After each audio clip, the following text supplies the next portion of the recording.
Vinod team ಸೋಲುತ್ತೆ ಅಂತ ಎಲ್ಲೇ ಹೇಳ್ತಿದ್ರು. ಅದೀಗ ನನಗೂ ಅನ್ನಿಸ್ತಾ ಇದೆ, ಎಷ್ಟು ಸ್ಟ್ರಾಂಗ್ ಇದ್ರು ಸೋಲ್ತಾ ಇದೀವಿ ಅಂದ್ರೆ ನನ್ನಲ್ಲೇ ಏನೋ ಸಮಸ್ಯೆ ಇದೆ. ಗಿಲ್ಲಿ ಇರೋ ಟೀಮು ಅಥವಾ ಗಿಲ್ಲಿ ಆಡೋ ಗೇಮು ಗೆದ್ದಿರೋಕ್ಕಿಂತ ಸೋತಿರೋದೇ ಜಾಸ್ತಿ.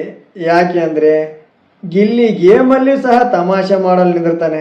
ಗಿಲ್ಲಿ ಗೇಮನ್ನು ಸಹ ತಮಾಷೆಯಾಗಿ ತಗೊಂಡು ಈ ಕೊಟ್ಟಿರುವ ಗೇಮನ್ನ 5 ಜನ ಸೇರಿ ಆಡಬೇಕು. ಆದ್ರೆ 5 ಜನ ಬದಲು 4 ಜನ ಮತ್ತು ಒಂದು ಕೋಲಿಗೆ ದಾರ ಕಟ್ಟಿದ್ದಾರೆ. ಚಿತ್ರದಲ್ಲಿ ನೀವು ನೋಡಬಹುದು.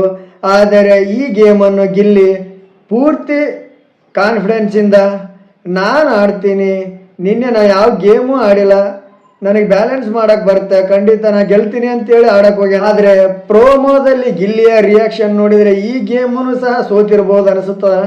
ನಾನು ಓದು ಟೀಮು ಸೋಲ್ತದಂತೇಳಿ ಎಲ್ಲರೂ ಹೇಳ್ತಿದ್ರು.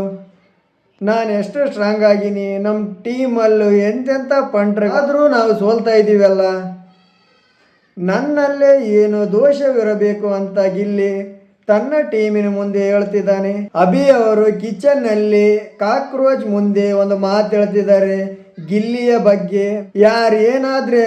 ಯಾರಿಗೇನಾದ್ರೇನು ನಾನಂತೂ ನಾಮಿನೇಟ್ ಆಗಲ್ಲ, ನಾಮಿನೇಟ್ ಆದ್ರೂ ಸಹ ಜನಗಳು ನನ್ನನ್ನು ಉಳಿಸ್ತಾರೆ ಅನ್ನೋ ನಂಬಿಕೆ ಇದೆ ಗಿಲ್ಲಿಗೆ ಅಂತ ಹೇಳ್ತಿದ್ದಾನೆ ಅಭಿ. ಅದೇನೇ ಆಗಲಿ, ಗಿಲ್ಲಿ ಗೇಮ್ ಆಡಿ ಗೆಲ್ತಾನೋ ಸೋಲ್ತಾನೋ, ಆದರೆ ನೋಡುವವರಿಗೆ ತಮಾಷೆಯಂತೂ ಸಿಗುತ್ತದೆ, ಒಂದು ಎಂಟರ್ಟೈನ್ಮೆಂಟು ಸಿಗುತ್ತದೆ. ಗೇಮಲ್ಲಿ ಗಿಲ್ಲಿ ಸೋಲ್ಲಿ ಗೆಲ್ಲಿ, ಆದರೆ ನೋಡುವಂಥ ಜನಗಳಿಗೆ ತಮಾಷೆಯ ಜೊತೆಗೆ ಖುಷಿಯನ್ನು ಕೊಡ್ತಾನೆ. ಈ ಸೋಲೋದಕ್ಕೆ ನಾನೇ ಕಾರಣ ಅಂತ ಹೇಳಿ ಟೀಮ್ನವರೆಲ್ಲರೂ ನನ್ನ ತಲೆಗೆ ಕಟ್ತಾರಂತ ಹೇಳ್ತಿದ್ದಾನೆ. ಆಗ ಮಾಳು ಸಹ ಹೌದು ನಾನಂತೂ ನಿನ್ನ ಹೆಸರೇ ತೊಗೊತೀನಿ ಅಂತೇಳಿ ತಮಾಷೆ ಸಹ ಮಾಡ್ತಿದ್ದಾನೆ.